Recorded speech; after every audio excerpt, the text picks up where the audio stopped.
This podcast is sponsored by nobody. Hey dudes, welcome to Splat from the Past, the only 80s themed horror sci-fi show where things can get totally radical.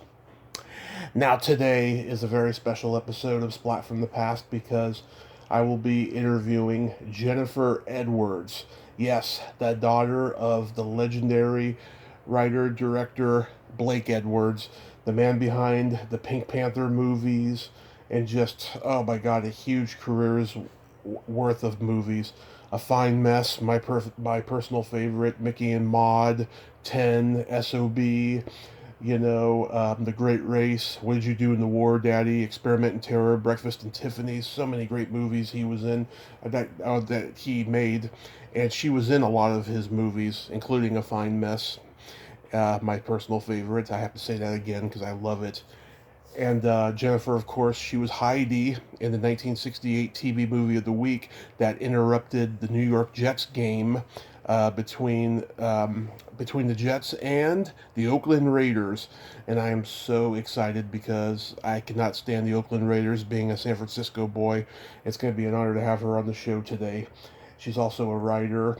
She writes books, and it's going to be a great conversation to pay tribute to Blake Edwards on this show today. So, here is my interview with Jennifer Edwards. So how are you? I am pretty good, pretty good. Are you vaccinated? I think that's going to be our new high five to everybody. I got no longer how are you, just are you vaccinated? I got vaccinated 3 weeks ago, and I'm getting my second one next Tuesday. Yeah, me too. Nice. Where did you get the Moderna or? I got the Moderna. Yeah. Yeah, me too. Nice. And no side effects, no nothing. I was a little shaky for the first 24 hours or so, but interesting. Other than that, no. Oh, good. My fiance got the Johnson & Johnson last week, and his arm didn't even hurt. He had absolutely no reaction. Yeah, my arm. I know two other people that got the Johnson & Johnson, same thing. Just my arm was... No tiredness, no fogginess, no all the other stuff that you hear. So... My arm was sore for a week. Oh, it was painful. Really? Yeah. No, mine wasn't too bad, but I know somebody else who said his arm went dead for like 3 days. He couldn't feel it at all. Yeah.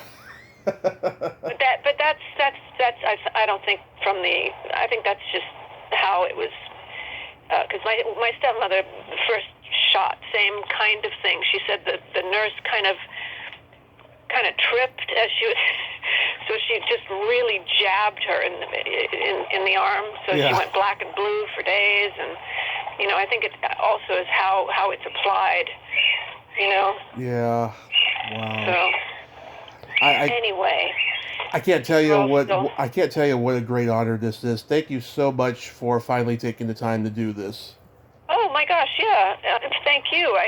I'm thrilled to do it. It's funny. I've been asked in the last. I think I've done 4 in the last month. I just got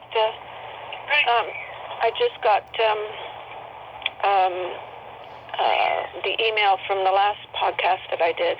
Mm-hmm. So yeah. So, going back in time, being that you're Blake Edwards' daughter, did you gravitate towards acting early on, or is it something that your parents wanted you to do? Oh, no, they didn't. No. I don't know if you know that that I played Heidi when I was 10. Yes. Yeah, okay. Well, yeah, there was never any discussion or talk or anything of me going into the business at all. I was just on the set of the party. I was visiting from London. I grew up when my parents divorced, my mom took me and my brother to England. So I was pretty much raised in England. So I was out here. I would come every holiday to visit my dad and my stepmother. And I was on the set of the party, which he was filming at the time, and somebody saw me and found out who I was, and went to my dad's PR man, who contacted my dad and said that they'd been looking for a young girl to play the role of Heidi in this new adaptation, and would I be, could I audition? Could I go and meet the director? And so my dad literally came to me and said, I don't know how you feel about it. And I thought, well, sure, I'm on holiday. What the hell? And I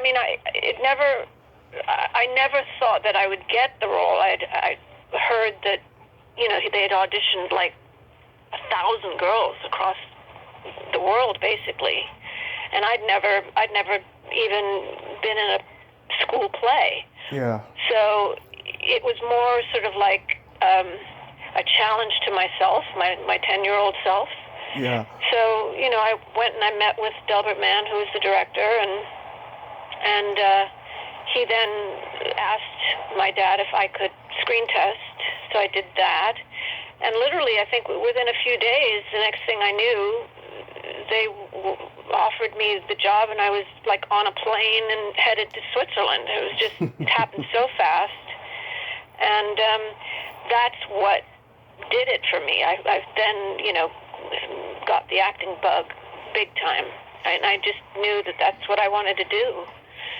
So, but my parents were not that encouraging. I was offered a lot of stuff after that, like a TV series and a couple of movies. And my dad, my mom, and my stepmother all felt that I should be in school. And it wasn't until I was 13 that I finally convinced them that that's what I wanted to do. And I then made my first feature at 13, and then worked quite a bit as a teenager and onward. So, yeah, I think certainly growing up in the business, being on sets, with my dad, with my stepmother. My real mother was also an actress before she had us. Yeah. So, we.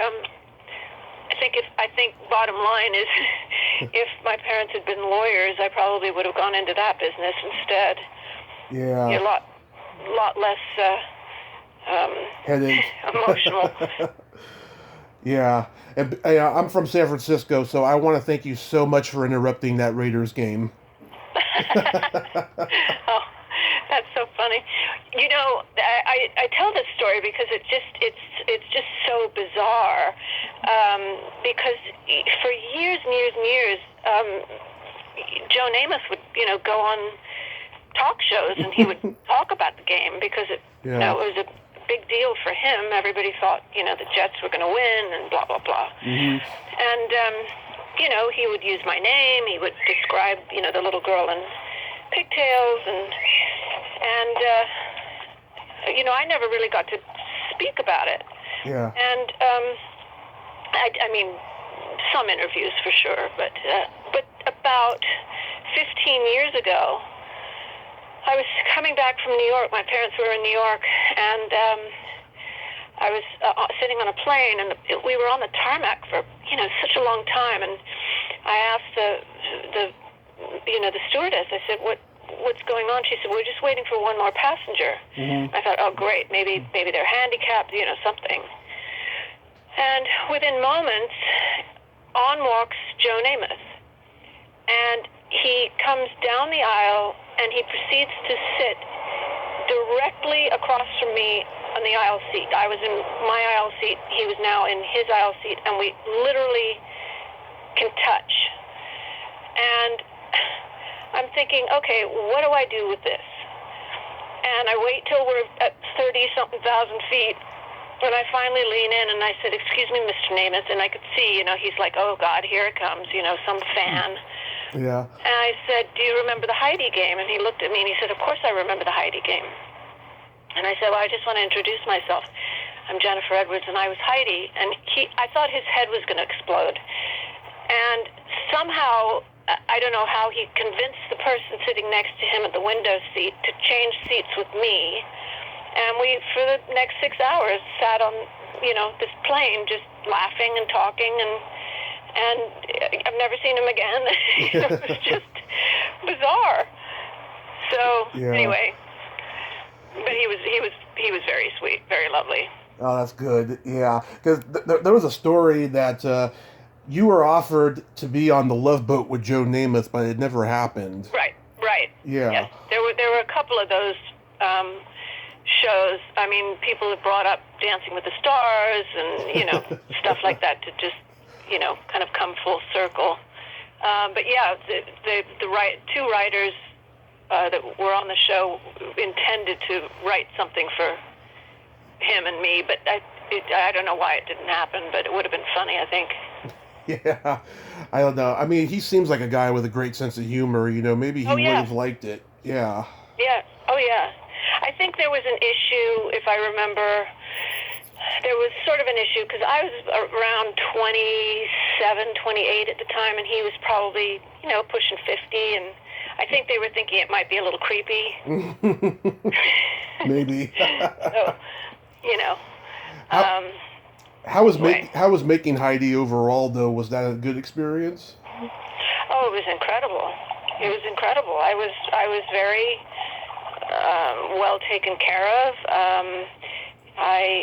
I worked with probably some of the finest actors that ever lived. I mean, Sir Michael Redgrave, Gene Simmons, Maximilian Schell. Max Schell, yeah. Yeah. I mean, so they all in their own right took care of me. Gene Simmons and I always had hotel rooms next to each other, and she would always make sure, because my real mother wasn't always with me. I had a nanny who was, very Germanic and not very emotional, and I think scared a lot of people. So Jean always made sure I was tucked in bed. We would knock on the walls, to say goodnight to each other on the hotel walls. And Max Schell was lovely. He played my uncle, but he became like an uncle. Mm-hmm. I found out much later that he was actually sort of behind the scenes dating my real mother. Really? I think he really wanted to impress me. So I loved it, and I got to see amazing locations, and Frankfurt was just outstandingly beautiful, and of course the Swiss Alps, and it was, it's a lovely story. It's timeless. It's I remember reading the books, so I was very familiar with Heidi. Yeah, she's become such an iconic character, Yeah. Around that time, you guest star on My Three Sons. You know what? I don't know why. I've tried to remove that from my IMDb, because I was never in My Three Sons. Okay. I was never in Death Valley Days or something. I think I was a newborn when that supposedly happened. Oh. And then I also get asked about the Days of Wine and Roses, and the little girl in that was not me, even though it was my dad's movie. Okay. So there are a few things on the IMDb that I don't know why they haven't taken them off. I know. I always have to clarify that. I know. I have to deal with it all the time, and I feel so bad, Yeah. Yeah, it's strange. I mean, my brother has an IMDb, and I think they even have his birth date wrong. It's I don't know. But most of the time, they're pretty good. Yeah. I do remember, though, you played Jerry Lewis's daughter in Hook, Line, and Sinker. Nope. That wasn't That's another you? one. That wasn't Nope. you? Oh, okay. No. No. Yeah, it's very strange. I wish I had. I loved Jerry Lewis movies. Yeah. I haven't seen that one in years, but I remember seeing Jennifer Edwards in the credits, and I thought that was you. Yeah, no, I don't. Yeah, I remember hearing that there was another Jennifer Edwards, but I don't think, because SAG doesn't let you, you either have to have a middle initial if there's another Jennifer Edwards. So whoever that was either never went into the guild or something, because I am Jennifer Edwards. I'm the only Jennifer Edwards. But you're, but you are the Jennifer Edwards in your father's movie, The Carey Treatment. Yes, yes, yes, yes. That was the first film after Heidi that I did, Mm-hmm. and that was an interesting thing too, because my dad did not really want to do that film, but I can't remember, contractually he, in order to make the next movie that he wanted to make, which was Wild Rovers, they had him do this one. Mm-hmm. And one of the producers said, "Why don't you have your daughter play this role?" And he said, "Well, he wasn't that he wasn't that nepotistic at that point in his life." And he said, "Look, it's not up to me. You guys decide." And so I auditioned for it. I actually auditioned for it. My dad wasn't even involved in the auditioning, and the studio and the producers hired me. So it was nice. It was the first time working with Dad, and we had a really nice, respectable, professional relationship on set, and at that point he knew that that's what I wanted to do, and so he was very supportive of it. Oh, that's good. Yeah, I mean, you were in a lot of his movies. Yeah. I mean, obviously, he thought you had talent, which you most certainly do, and that he would put you in things. Yeah, it's one of those things. I did ask him at one point, where he would come to me and he'd say, "Look, I've written this part. I want you to do it," and I said, how I worry that people are going to, just think it's because I'm your kid and blah blah blah. And he like put his hands on my shoulders, and we were looking at each other very intently, and he said, "Look, I'm not an idiot." He said, I'm not gonna hire somebody who isn't gonna provide me what I need as a writer and a director. So get over it. And from then on, I realized. I mean, he put my stepmother in a lot of movies as well, and the only. I mean, I remember a funny story of being on the set, and my stepmom was having to kiss Rock Hudson, and my dad's directing, and he kept calling cut, and he finally said, "Darling, I know you can do better than that."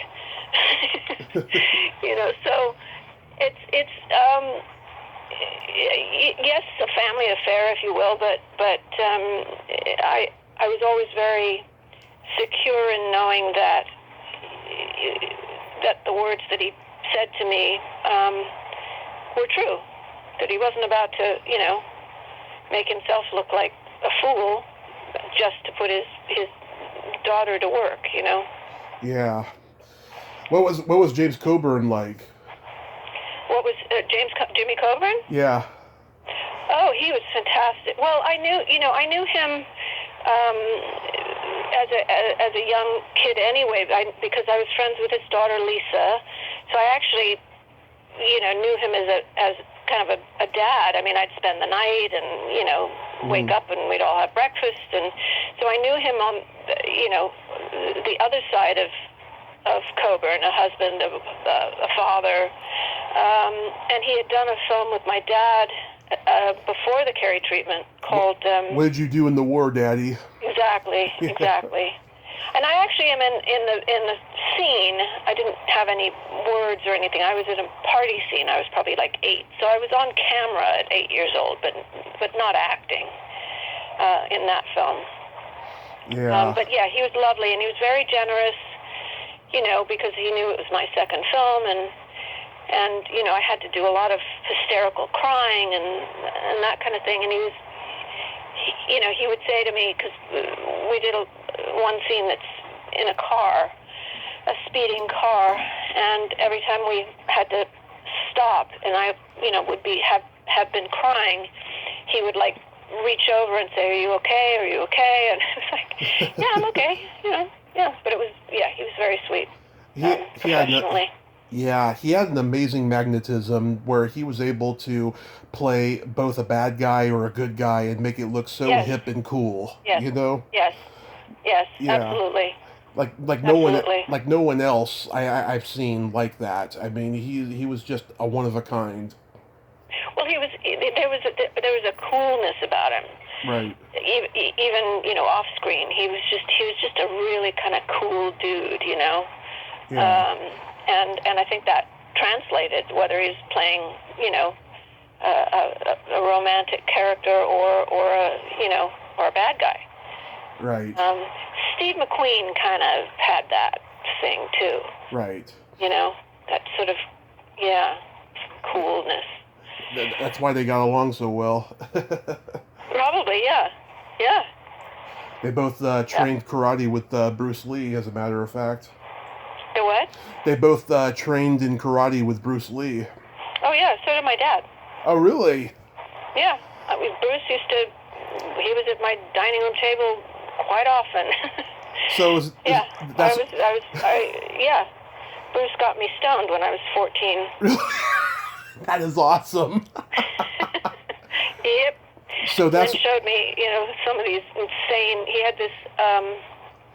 I don't know what you call it, because he made it. It was like a dummy, but it had all these like handlebars that came out of this dummy, and he would do these katas, with this dumb. He was just out of this world. I mean, he really was like Superman. I've never seen anything like him. I mean, my brother was I think went up to a brown belt. My dad was a brown belt. My first husband was a 5th degree black belt. So it was around karate a lot, and I've never seen anything like what Bruce could do. that explains where your dad got the idea for Kato in the Pink Panther movies. Well, no, because he didn't know Bruce back then. Oh, okay. Bruce only kind of came into our purview in the early 70s, Mm-hmm. and Kato was created 64, 63, something like Yeah, that. about 63. Yeah, but martial arts was always very, very big in my dad's periphery. He was always fascinated by it, and so I think that was more of what you know made him come up with this silly character. That is interesting. Yeah, a lot of people associate your dad with comedy, but he had such an amazing career of versatility that few people forget. I mean, he did noir with the Tony Curtis movie Mr. Corey and Experiment in Right. Terror, and then he did western with Wild Rovers. But Mhm. it seems to me And your breakfast, yeah, Tiffany's, yeah. Breakfast at Tiffany's, but it seems to me your dad was infatuated with old time slapstick and farce. Oh yeah, no, Laurel and Hardy were his idols. Yeah. He and he loved things like anything Laurel and Hardy did, and then he also loved like the Roadrunner cartoon. Yeah. Because yeah. I see a lot of that in his films. But Laurel and Yeah. Hardy, in fact, when if you ever watch The Great Race, Yeah, love it. it actually is dedicated. That film is dedicated to Laurel and Hardy. Yeah, love that Oh, movie. My dad saw it in the yeah. theater when he was 8 years old too. Oh wow. I Yeah. always felt that it's a movie that should be re-released in a theater because it's visually just gorgeous. I mean, the It is. costumes, the cars, the locations. Obviously, the acting is just, I think it's Jack Lemmon's one of his finest, playing both those characters. Yeah. That laugh he does, remember? Yeah, yeah. Yeah, I love that film. It's a great film, yeah, and yeah, a lot of his work was like a Roadrunner cartoon. I mean, he liked like Yeah, cartoon violence and like extremely loud things crashing, you know. right, right. Yeah, Well, even little things in certain Panther movies where, Clouseau is handed one of those bombs, that's like a cartoon bomb. Yeah. It's a round thing with the, very, very subtle nods to, the Roadrunner and Coyote and things like that. That scene towards the end of Victor Victoria when John Rhys Davies gets struck by lightning in a very comical way, that always has me on the floor laughing. Yep, I know. It's so subtle. Yeah. So Yep. S.O.B. is such a funny movie, and it's up there with Robert Altman's The Player as being a satire of Hollywood. Did he want to express his distaste for Hollywood with that movie? Oh yeah, that was the main reason when he first wrote it. Yeah, and somebody just told me that actually when I was being interviewed a few weeks ago, I didn't realize this, but it'll be 40 years, I think in June, since we all did S.O.B., which just, I can't even believe that, but supposedly it's true. He, originally when he wrote it, it was not a comedy, it was not funny. He was so disheartened with, and it had to do with Wild Rovers. It had to do with the Western that he had wanted to make for such a long time, and in those days he didn't have Final Cut.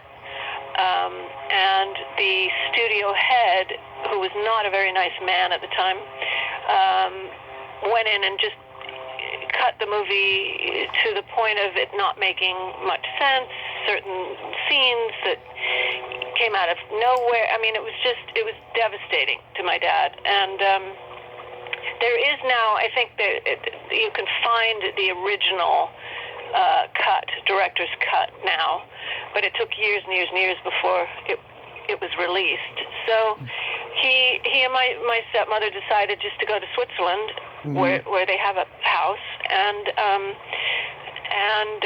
he was going to give up Hollywood completely.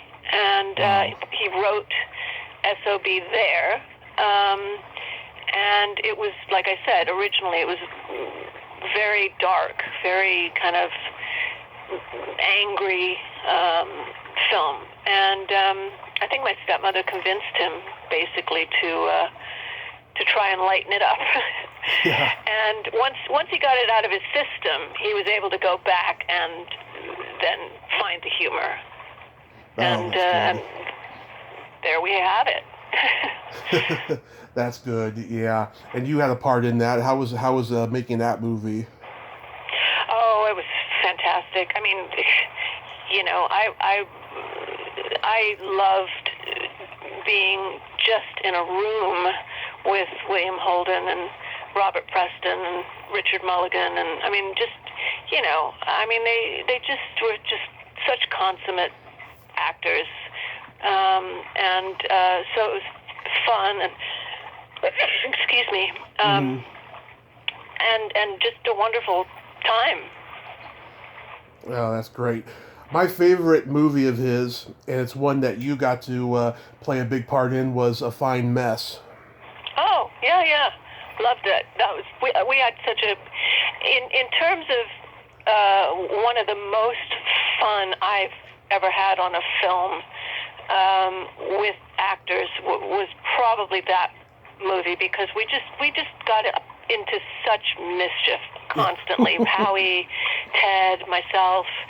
I mean, one day, I don't know whose idea, it was probably Howie's, we stole a golf cart off the lot, the studio lot, and Ted and Howie and Maria Conchita Alonso and myself took it off the lot, and we were driving around Culver City, which I'm sure was totally illegal. Yeah. But, just laughing and it was like everybody was in high school on that film. We just laughed all the time and had just a great time. And I mean, how could you not? Oh yeah, with those two guys, yeah. I used to watch that movie over and over again with my grandmother, who's Italian, and she would find it hilarious when Paul Sorvino would kick things and hurt his foot. Right. And sing opera. Yeah. And Yeah. I actually met Paul Sorvino about 3 years ago at a horror convention, and he was like an hour late. Everyone was in line waiting. He was sick that day, really sick. Oh. And he came out and he was gracious to everyone, but I could just tell he didn't want to be there. And I told him how much I admired his daughter for standing up for women's rights, and he was very appreciative of that. Yeah. Yeah. Yeah. Yeah. No, she's done some amazing stuff. Yeah, I think it's an unfairly underrated movie. I think that it gets criticism. It got criticism when it came out because Ted Danson and Howie Mandel were both TV stars, and I read that Burt Reynolds and Richard Pryor was originally considered for the movie. Right. Maybe had Right. had it come out with those two, it probably would have done a little bit better. Maybe, yeah.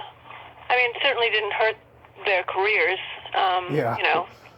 So, I think the idea was,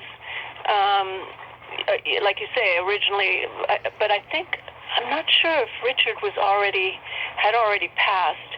But I know that my dad had wanted very much to do something with Bert and Richard because they adored each other so much, and you know, they were being in a room with the two of them was always hilarious because Richard was just so incredibly funny, obviously, and Bert had the silliest laugh, and you know, I mean, it was just always fun to watch them and be in their presence. I know you worked with Bird on the Man Who Loved Women. Mhm. Yeah. Yeah. He was a blast. Such a good guy, so funny and sweet and charming and all of the above. Yeah, he got such a bad rap after that whole Lonnie thing. You know, a lot of people were saying he was a jerk and all that stuff, but yeah, I don't see that. No, I think they just, I mean, because I don't know Lonnie that well. I knew her a little bit at that time, and then I've seen her at different functions, and she's a really, really lovely lady. So, and I think, everything that I saw and I heard is he really adored her. I mean, and so who knows? You never know what goes on, in other people's personal lives. Yeah, who knows? Did your dad write the role of Ellen specifically for you? Yeah. Oh, Yep. that's sweet. Yeah. Yeah. I love how you go from being shy to confident in that role, and that's like I said, you are very talented. You got to show some versatility in it. Oh, well, thank you. That's very nice. Very kind of you to say. Of course, I watched the movie last night, and the movie still holds up. Oh, good. One of the best gags that your father's ever put on screen is like right near the end when the cars crash and the guys grab you girls and take off. Paul Sorvino's choking Stuart Margolin, and then Dennis Franz takes over, and then the cops say freeze, and they all freeze, but Margolin's still rocking back and forth. I know. Yeah, Stuart's a fabulous actor. He's great. Yeah, I know. I think I remember, that's not what originally happened, but Dad, after we did the second take, told him to try and do that, and it ended up in the film. Yeah. But that's typical of my dad, just, coming up with these bits right on the spot. Yeah, it was hilarious. That I also love the Indian restaurant scene where Howie's eating that hot food and then he screams. Right. Yeah. Your reaction was hilarious in that moment. Yeah, I know, that was a fun scene. Every time in fact, we had Indian food last night, and every time I have Indian food, I always think about that scene, because we really were eating Indian food. And but it wasn't that spicy. Yeah, you break up a little bit and start laughing a little bit too. Right. Yeah. How was it being in the Temptations music video? Oh wow, that was. I mean, we were all. I don't think anybody from the cast wasn't starstruck. Just I mean, come on, it was the Temptations, you know. Oh, yeah. I had, well, I've had this thing for years where, you know, basically I've met probably, you know, I've met some pretty important people in my life. I've worked with, you know, some pretty major stars, but I've always had this, I'm such a fan of Barbra Streisand that I literally won't. I've had the opportunity to meet her many times, and one was on the set of the Temptations video, because the man who directed it was dating her at the time, and we knew that she was going to come visit. And I could not be coaxed out of my trailer. I was so nervous, and I didn't come out on the set until she'd left.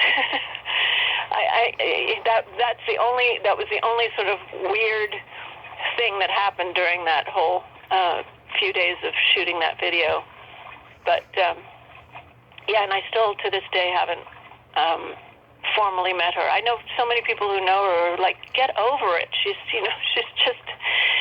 just a girl, you know. So, but yeah. Yeah, and then of course you did That's Life, another underrated one.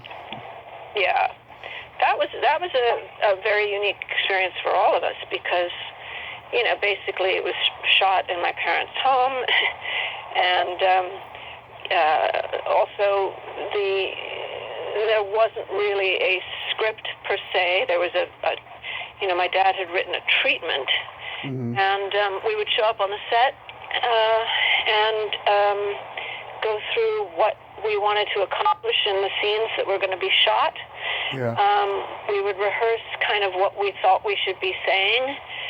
We had an amazing script supervisor who would write everything down, and it was total like improv on acid.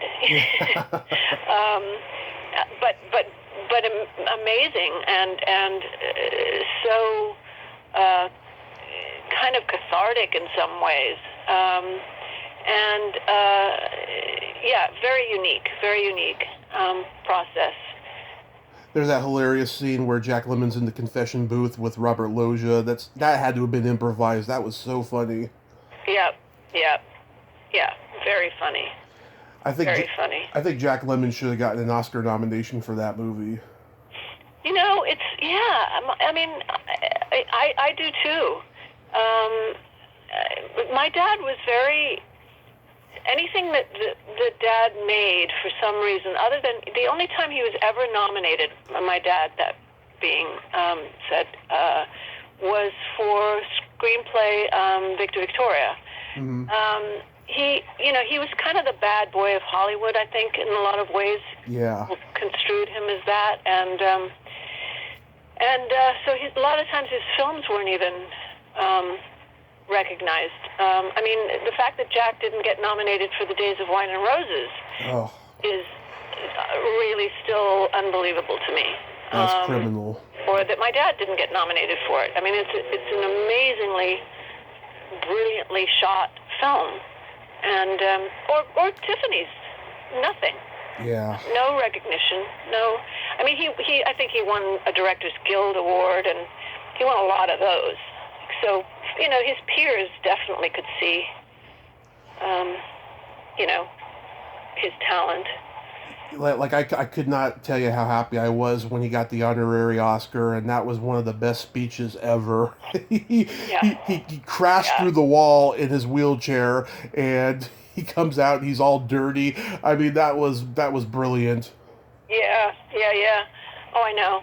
Yeah, he really fought to be able to do that. He said, look, if I'm gonna, well, also because he was legitimately in a wheelchair at that point in his life, and he, you know, I mean, he did get up out of it, but he, you know, I think Jim Carrey, you know, has helped him and whatever, and because for him to walk across the stage was difficult, and so he didn't want to, you know, there's certain ego involved, and he thought, well, you know, he was known for his comedy, why not, you know, Yeah. To do it in front of the entire world. I know, it was just perfect. Yeah. I noticed amongst the crowd of celebrities that were cheering and clapping was Clint Eastwood, and there's a story that he quit City Heat after a couple of days. Yeah. Well, Yeah. yeah. I think it just became very obvious that Clint was not really wanting to just be the actor. He wanted to be the director, and my dad was the director and the writer, and they just Yeah. had these conflicts. And I think it was just like, okay, if you think you can do it better, go for it, and he did. He just let Clint direct it, and it was too much service for my dad at that point in his life. Yeah. So, yeah. And Richard Benjamin ended up directing the rest of the movie, and Right. your dad's credited as Sam O. Brown, S.O.B. Yep. Exactly. He took his real name off the script. But the sad thing too is that it didn't do anything. Yeah. It really kind of just tanked. Yeah, So. I still enjoy parts of it, but yeah, it was like a movie that disappointed a lot of fans of both Bird and Clint. Right. Yes. And Did you co-write the pilot for Just in Case? yeah, it was my I wrote the original treatment for it, and then Dad stepped in, and because he thought it was such a good idea, and so he wrote the actual pilot, but the first 10 or 12 pages were just the treatment were mine. Yeah. It was kind of a comedic Highway to Heaven. Sort of. It was a nod for me. It was a nod to The Ghost of Mrs. Muir, the TV show that I thought was such an interesting idea. But obviously, the idea for the ghost being a detective was different in my idea. Yeah, George Carlin, he's like my favorite comedian of all time, and I was lucky. Well, yes. I was. Say no more. Yeah. And we became very good friends, and George and I had this funny thing that we would do if we would run into each other. A lot of times we'd run into each other in an area in LA, Brentwood, because he lived there and so did I. But we would see each other from like across the parking lot or whatever, and we would whoever started a joke first was allowed to tell the joke. So I could see, on his face trying to figure out what kind of joke he was going to tell me, and I'm trying to think of what joke I'm going to tell him. And then, we'd come together and it would be like a joke off. That sounds terrible. A joke off. But seriously, it would be like, there was a little boy, and, so if he started, I wasn't allowed to tell the joke. He could tell the joke, and we would just laugh. It was just, he was a wonderful man. His daughter and I are still very good friends. Yeah, I've been trying to get Kelly on here for a while now. I know she had she lost somebody close to her last month, and then I decided not to reach out to her because she told me to reach out in March. And then when I saw that, I was like, nah, I should wait a little while. But Yeah. I did a radio show about 5 or 6 years ago with George's brother Patrick. He used to virtually co-host this radio show that this comedian that I used to be friends with does in San Francisco, and we had a great conversation. He told me about like what his brother would probably think, knowing that that Trump had announced that he was running for president and stuff. It was pretty interesting. Yeah. Oh, yeah. Gosh. I often wonder what people like George and my dad would have thought about all of that. I think my dad would have, if Trump got reelected, I think my dad would have said, we're all going to Switzerland. Get out of the States. We're not staying here anymore. I'm surprised also that like people like Louis Black wasn't doing a whole thing with, about Trump, but I'm sure he had his reasons not to. Yeah, I saw his special in 2017. It was released. It was filmed like right before Trump got elected. It was released after, and he didn't really elaborate on it. And then I think he came out with something probably about 6 months ago or something. I haven't seen it yet though. Oh, okay. Well, I'll look it up because his the political stuff is just always so funny. Oh yeah, Louis Black is brilliant. Yeah. I know. I noticed you did a romantic comedy with Mark McClure called The Perfect Match. Yeah. Yeah, how was that? Well, when I was talking about A Fine Mess being such a fun film, one of my favorite films, I was in my head thinking other than The Perfect Match because basically the whole movie really is just me and Mark, and the premise was these two 20-somethings, single. She's still in college because she doesn't want to graduate, so she just keeps taking more and more classes, and he's just kind of a bum. But my best friend and his brother decide that we need to go on a blind date, and anyway, we find each other from some ad. In those days there wasn't really the internet, so people looked in the papers, and we both had lied about what we like and what we were good at, like tennis and hiking and skiing, and neither of us can do any of those things. So when we go away for a weekend, thinking that the other person likes to hike and ski and all, we get on skis. Of course we can't. We fall, we get on horses, we get thrown. It's silliness to the nth degree, and so much fun. Also because, in fact, Mark and I were very good skiers, so it's really hard to play and try and be a horrible skier when you know how to ski. I was raised riding horses. All this stuff. So we had to kind of really act, quote unquote, if you will, and both of us could play tennis, and we had to look like we didn't know how to play tennis. Yeah. So we had a great time. In fact, the director contacted me recently because there was sort of talk, because it did very, very well in festivals and stuff like that, and there was talk of doing a sequel to it, which I think would be funny because we certainly have a lot of original footage we can use in flashbacks and stuff like that.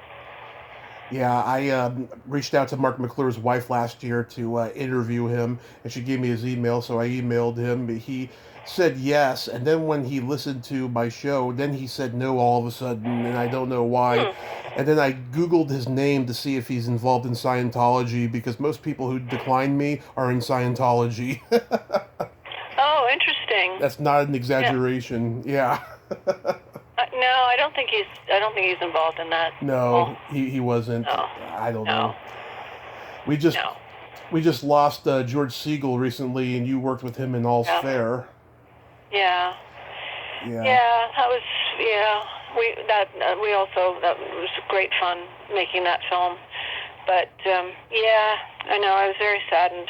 Especially because it was just so sudden, really. Obviously he was not.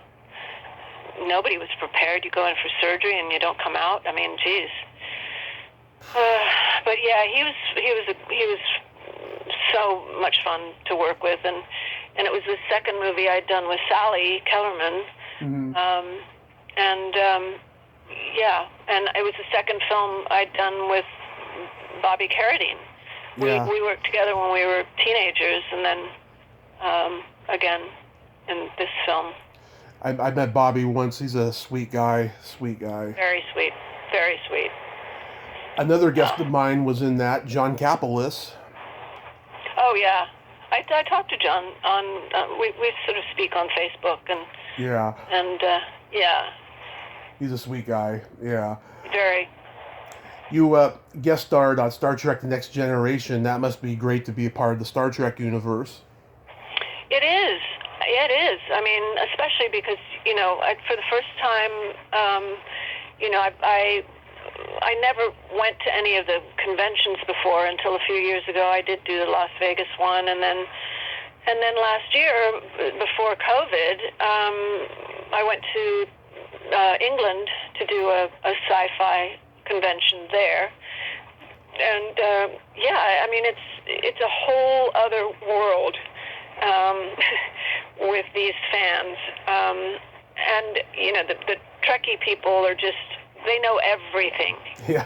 I mean, I remember a few years ago I walked into an AT&T store, and as I walked in, the guy behind the counter was like, "Oh, Miss Kyle." It's like, oh my God, how do you know that?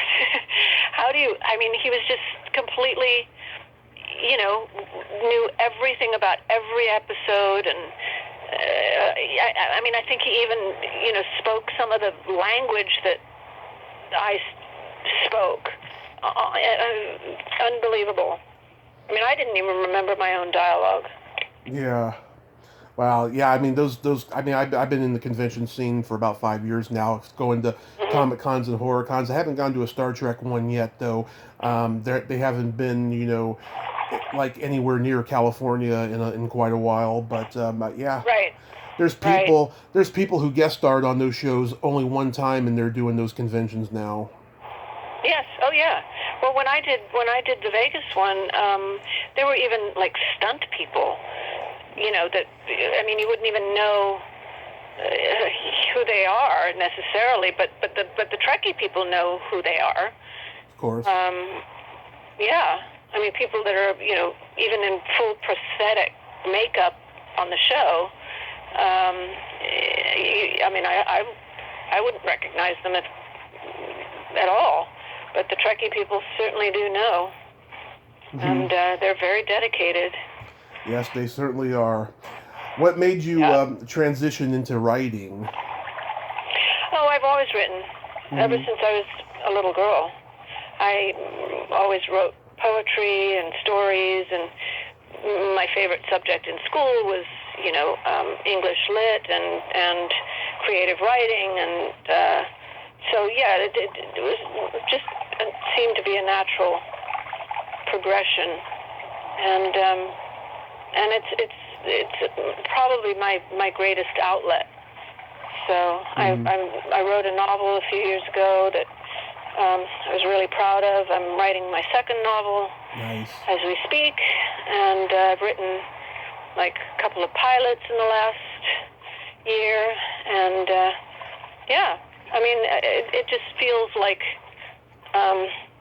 my dad considered himself a writer above all else, above being a director. If he had to fill out a form occupation, he always put writer first.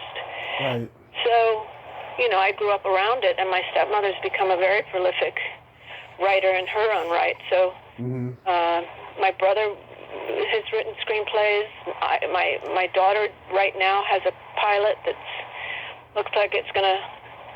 I'm not gonna jinx it, but it looks like it's gonna happen. So we're all kind of writers in our own right.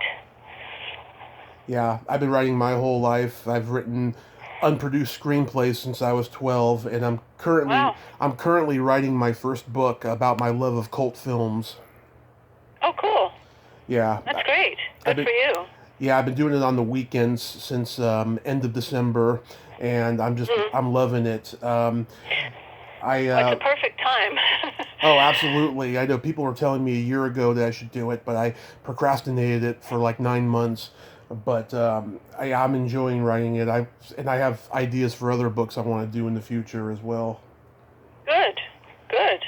Yeah, people ask me a lot, or they'll say, I can't write. I don't. How do you do it? And it's like, you can. I don't believe that nobody can write. It's you write what you know, and for me, it's always been about rewriting. Mm-hmm. You can write something and look it over a day later and realize, this word should be substituted, or this, whatever. I mean, so it's all about rewriting, I think. It's like painting. Exactly. People say that they can't paint, but you can because you can always change it. Exactly. Was your first book well received? Very. I think it has 4.5 out of 5 stars on Amazon. Wonderful. Yeah, I got amazing reviews, and a lot of people, a lot of quote unquote fans that read it, that who I don't know personally, said they saw it as a movie, and so there's been talk of possibly. One friend of mine who's an actor director said he really felt that it should be a limited series. So I'm looking at that. I'm seeing now that the business is sort of starting to open up again. Yeah. Full time. I'll revisit that. Yeah, maybe like do an Amazon Netflix thing. Right. Exactly. So do you have a favorite of any favorites of your father's movies? Yeah. So many of them for different reasons. I mean, I get very emotional still when I watch Breakfast at Tiffany's. I just think it's just such a lovely film on so many levels. Mm-hmm. I think that one of the best screenplays he ever did was Victor Victoria. I mean, just the way that, it's, the dialogue is just brilliant. It's funny. It's hard to explain. It's timeless. It's just seamless. So I like movies for different reasons. The Great Race I love because it's just so silly and it's beautifully shot and all the stuff that I said before. Everything. I loved Wild Rovers when the original cut. I mean, it's a beautiful Western. It's a beautiful quote unquote love story, if you will, between an older cowboy and a younger cowboy. Yeah. Not sexually, but just their bond. A lot of just very different films for different reasons. Yeah, like some of still The Party makes me giggle. Oh yeah. Even though I know exactly what's going to happen when, and it still makes me just laugh out loud. Yeah, that's a brilliant movie. Like I said, A Fine Mess, Experiment in Terror, Breakfast at Tiffany's, 10. I've talked to Dee Wallace about working on that movie. She said out of all the 200 plus credits she has, that's like one of her favorite experiences making a movie. Yes. Yeah, I actually saw Dee a couple years ago. We were trying to plan to have lunch or something, and 10 for me as well. I mean, I had a very significant relationship with Dudley myself, so it really touches me on a lot of levels, that film. And I think that it was brilliantly done. I still still in touch with Bo, and it's a wonderful film. Yeah, she said he got a good shot of her naked ass. Yes. Well, it was a very important vehicle for Dee because, I think right after that she got E.T. Mm-hmm. And if I recall, I think Spielberg actually called my dad and asked about her. Yeah. And he highly recommended her. I mean, she's a wonderful actress. And just a lovely lady too. And I know. Yes. I know her and her daughter pretty well by now, and I got a Christmas card from Dee, not this past Christmas, but the year before, and I just cherish it. Oh, that's nice. Very sweet. And then, of course, Victor Victoria and The Great Race. Those are all my favorites. Oh, good. Yeah. My Pretty brother, timeless. my brother is a big fan of Skin Deep. Oh, yeah. Yeah. Yeah. Well, my dad and John Ritter had an unbelievable relationship. I mean, they absolutely adored each other and were just like two really bad boys. They've just, that was, I have to say, I think my dad never quite recovered after John died. It really hit him hard. Well, it hit us all hard, but Oh, yeah. they were incredibly close. Wow. Yeah, that glow in the dark condom scene. Yeah. Dad talked about how, the production, the management, meeting, trying to figure out how to even do that with, and, the lights off and neon, glow in the dark sticks and dildos, and, it was just a room full of hilarity, trying to figure out how to actually make it happen. Do you have a favorite Pink Panther movie? Well, all of them, again, if for different reasons. I think I still love A Shot in the Dark. Yeah. Which really isn't a Panther movie, but and the first Pink Panther with David Niven and Robert Wagner. Yeah, I mean they all of them have something that that's just absolutely hilarious in them. Yeah. But Oh, go ahead. I was just gonna say, yeah, Shot in the Dark. I love, but the Pink Panther Strikes Again is my absolute favorite because oh yeah, not only is it very well written, I think, but it was also my parents' first date. oh really? Yeah, they weren't even dating yet; they were just friends at that point. But it holds a dear place in my heart because when I first saw it when I was like 5 or 6 when we rented it, they said this is the first movie. My dad said this is the first movie I took your mother to. Wow, that's Yeah. great. That's so funny. Perfect. Well, you know what? Mhm. It's a good indicator if one of you has a good sense of humor, Mhm. and you take somebody that you like to a film that's supposed to be funny and they don't laugh. Yeah. It could make or break a relationship, I would think. Oh yeah, we all have a great sense of humor in my family. Oh, I can tell. Yeah. Yeah.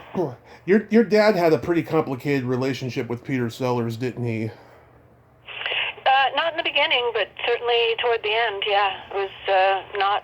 I mean, anybody who was around Peter in the last few years of his life had a complicated relationship with him, including his kids. And I'm still very close to Sarah. Sarah and I grew up together, and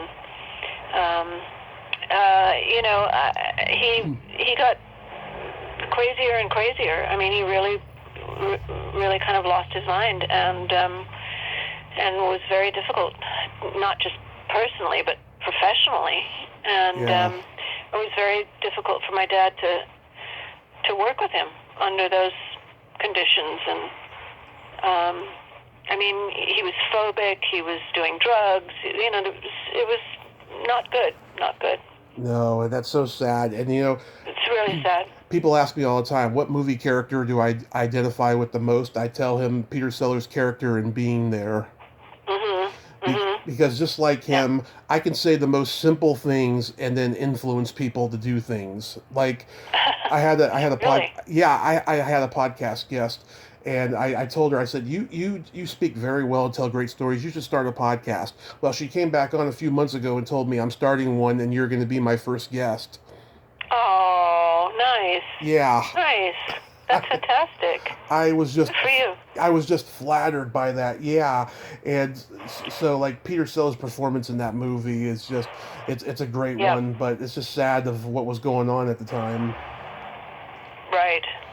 Did, Yep. did your dad have a favorite of his own? That's a good question. I never asked him that. My brother and I tried for a long time to get him to write or let us write his story, his life story. But he didn't want to do it for whatever reason. I think what I answered about my own likes of his films would be the same answer that he would give, that he likes different things for different reasons, different movies for different reasons, you know. Mm-hmm. I think S.O.B. was important to him, Yeah. to get it out there. I think 10 was very much kind of what he felt he was going through at the time too, you know, just being growing older and feeling, you know, like what George Weber feels, that maybe he's not viable anymore, and all of that kind of stuff, which also translates into That's Life, which was also very much based on my dad's, you know, feelings at the time, his hypochondria and all of those sort of things. So I think for different reasons, he would tell you the same thing that I said. You know, he has favorite moments, and certainly just because you have a good time on a film set doesn't mean that the final product you're going to feel as good about necessarily, you know. Oh yeah. I mean, people are so hard on themselves, especially when they put out a good product. They say, "No, I could have done this better and that better." Sure. You know. Sure. Yeah. Well, my dad was. I mean, for an actor, that was always difficult. My dad was one of the first people. He helped develop what almost everybody, I'm sure everybody now does it. It's like video playback. So you can do a scene and everybody can stand around and watch it play back in real time. So a director can say, you know, let's do this, let's do that. And an actor can also readjust as well, because, you know, we're able to evaluate, not just wait till the end of the day and see the dailies from the day before, or, you know, you can, right at that moment, you can readjust what you're doing based on what has just been filmed. And my dad was a very good editor. He you know, he was never married to everything. You know, he could go into the editing room and say, let's lose that scene. You know, if it meant cutting down time-wise, he was just amazing that way. Yeah. What's it like having Julie Andrews as a stepmom? Well, you know, I don't know what it's like not to have her as a stepmom. I mean, she's been in my life since I was 7 years old, so she is like, I mean, I call her mom or smom. I mean, she's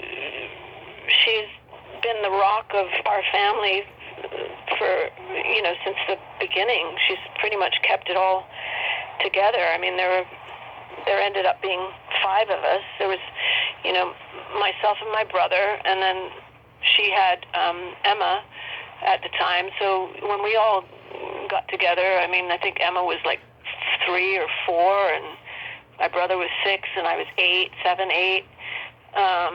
So, you know, the 3 of us grew up together, and then my parents adopted 2 other children, and so there were 5 kids, and, you know, there's still 5 kids. And, you know, she's an incredible mom. I mean, bottom line is we all come first, and there was never any doubt about that with her. Well, I think your dad also did very well for her career because, by the 70s, the musicals became less frequent in Hollywood, Right. you know, Right. and, he got to take advantage of her dramatic and comedic chops. Right. Which are huge. I mean, I think she's one of the finest actresses around. I really do. Same here. And I'm not just saying that. And she was being, really pigeonholed by the Mary Poppins and Sound of Music characters, and which are still, hugely beloved, and they should be. But she's done some just amazing work, and she's funny. She's really funny. Yeah. I mean, you just look at the, Carol Burnett, Julie Andrews specials, and they're hilarious. Oh yeah, and Kelly LeBrock said when she made Weird Science, she based her performance off of Julie and Mary Poppins. Oh, interesting. Yeah, because she's got to play the grown up to the two teenage boys in the house, so she kind of, Right. put that energy towards her, towards them. Yeah, it makes sense, I think. Yeah. So how far along are you of your book? I'm at like chapter 14, but I'm kind of stuck right now. So I'm sort of doing a few other things on the side to try and, sometimes I have to just back away, and kind of wait and hope that. I mean, I feel sometimes that the struggle can be too overwhelming of trying to figure out how to accomplish something in I say a scene, but in a situation, and sometimes it's better just to sort of clear the slate, so to speak, and go back, and it makes it easier sometimes. So I'm in that process right now. That's good. I hope the book turns out very well for you. Thank you, and you too. Listen, Tommy, I'm going to have to take off. I have a 1:30 lunch. Absolutely. Let me send you off with a very funny joke. Sure. You know the difference between a golf ball and a G-spot? A golf ball and a G-spot. No. A man rather spend 20 minutes looking for a golf ball. I had a feeling it was something like that. That's very funny. I like that one. George would have liked that one. That's an Easter egg hunt in and of itself. Definitely. Definitely. Well, Jennifer, I thank you for coming on today. And, I don't want to embarrass you, but I have to tell you this. You are a special and wonderful lady, and God broke the mold when he made you. Oh, gosh, you're so sweet. Thank you, Tommy. And I wish you all the luck as well with the podcast and with your book and all of that. Keep me posted. Absolutely. Let's stay in touch. And I sent you a friend request on Facebook. Okay. You did already? Yeah.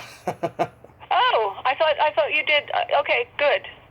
Perfect. I waste no time. Good. I'll find you then. Awesome. Well, you have yourself a great lunch and have a great rest of your day. And you too. Thank you so much, Tommy. Thank you. Bye-bye. Okay. Bye. Well, there you have it. Jennifer Edwards. Ain't she a sweetheart? Oh, like I said in that last statement, she's a special, wonderful lady, and God broke the mold when he made her. And she's so sweet, just like her character in A Fine Mess. If you haven't seen that movie, go check it out. She is so great in that movie. Well, until next time, this is Tommy Throwback Kovac saying, there's no shame in living in the past, because the present sucks. Later, dudes. It's a fine mess.